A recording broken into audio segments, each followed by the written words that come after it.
सौतेली माँ क्यों नहीं बन सकती सगी माँ। एक व्यक्ति था, उसकी पत्नी का देहांत प्रसव के दौरान ही हो गया था, परंतु किसी तरह बच्चा हो गया था। छोटा बच्चा माँ के बिना कैसे संभाला जाएगा, ये एक बहुत ही चिंता का विषय हो गया था। कई मित्रों व सगे संबंधियों के कहने पर उसने पुनः विवाह किया। बच्चे को नई माँ मिल गई। नई माँ बच्चे की सार संभाल करने लगी। बच्चे को भी लगा जैसे उसकी माँ उसे फिर से मिल गई। कुछ ही वर्षों में उस युवती को भी एक पुत्र हुआ और उसका ध्यान अपने नए बच्चे पर अधिक रहने लगा।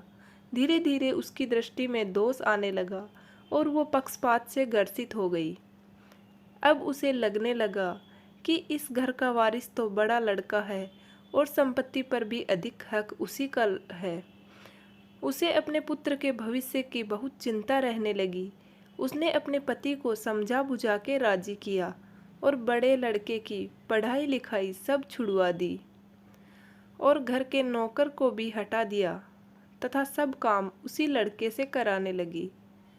बच्चे के ऊपर बहुत बड़ी विपदा आ पड़ी। वो अभी दूसरी कक्षा में ही था और दुनियादारी कुछ नहीं जानता था। उसे यही लगता था माँ ने सही किया होगा। घर का सारा काम करते करते उसका पूरा दिन बीत जाता था। धीरे धीरे माँ ने उसे समझा दिया कि उसका असली कार्य अपने छोटे भाई की सेवा ही है और उसका छोटा भाई ही असली मालिक है। बच्चे ने माँ की आज्ञा मान ली और सदा ही अपने भाई की सेवा संभार में तत्पर रहने लगा। अब तो बड़े लड़के को जरा जरा सी गलती होने पर डांटने मारने भी लगी थी, ताकि उस पर एक भय बना रहे। वो कोई अच्छे से अच्छा काम भी करता तो उसकी सौतेली माँ उसे बिल्कुल बेकार बताती, लेकिन फिर भी बालक के मन में माता के लिए प्यार ही उभरता। वो उसे सौतेली नहीं मान पाता था।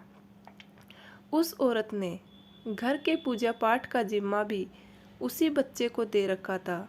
अतः उस बालक की बुद्धि धीरे धीरे आध्यात्मिक होने लगी। जैसे जैसे वह बड़ा होने लगा, उसे सच्चाई समझ आने लगी।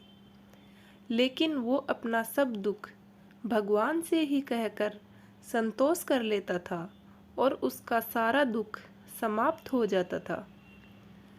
पिता से वो बहुत प्रीत करता था और जानता था कि पिता उसकी स्थिति से बहुत दुखी रहते हैं, लेकिन वो उनसे हमेशा माँ की बड़ाई ही करता था। पिता का होना ही उसके लिए बहुत था, परंतु उसके पिता भी एक बीमारी में चल बसे और वो बिल्कुल अकेला हो गया। बस भगवान ही उसके रह गए। समय बीतने लगा और दोनों बच्चे बड़े हो गए। अब घर का सारा अधिकार सौतेली माँ के हाथ में था।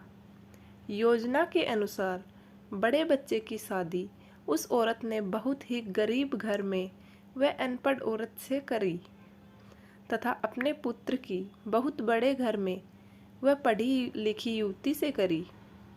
उसने बड़े लड़के को नौकरों वाले घर में से एक घर दे दिया और उसकी पत्नी को भी बता दिया कि उसका असली कार्य मालकिन यानी छोटी बहू की सेवा करना ही है।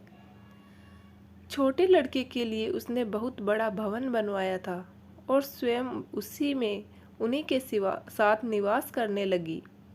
बड़ा लड़का खुशी खुशी से अपना जीवन व्यतीत करने लगा और पत्नी के साथ माँ व छोटे भाई के परिवार की सेवा करने लगा।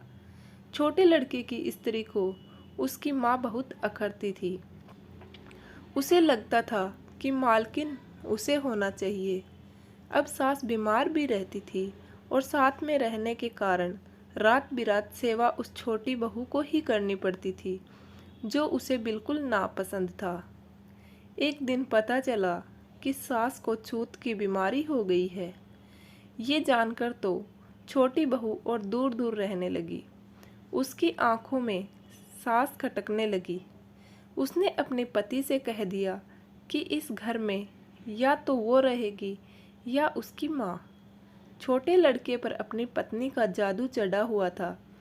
उसने अपनी माँ को ही घर से बाहर निकाल दिया और उसे वहीं नौकरों के घर में रहने को कह दिया।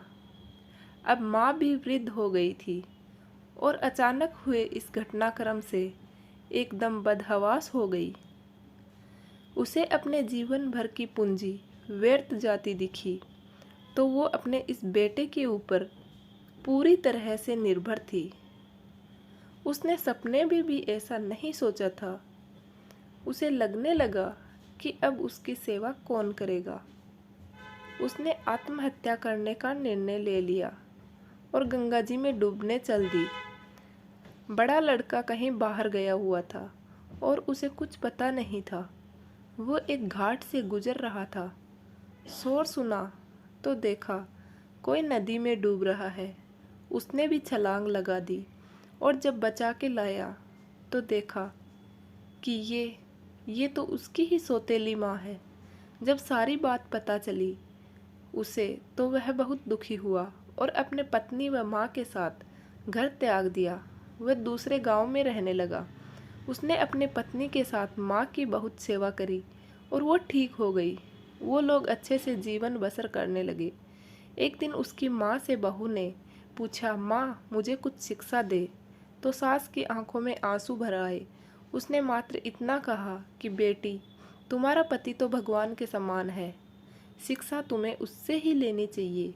मैं तो इतना ही कहूँगी कि किसी को भी पराया नहीं समझना चाहिए और जीवन में किसी के साथ इतना बुरा मत करना कि जब वो तुम्हारे साथ फिर भी भलाई करे तो तुम्हारी आत्मा को गवारा न हो। उम्मीद करती हूँ ये कहानी आपको पसंद आई होगी। कहानी के बारे में आपकी क्या राय है कमेंट करके ज़रूर बताना।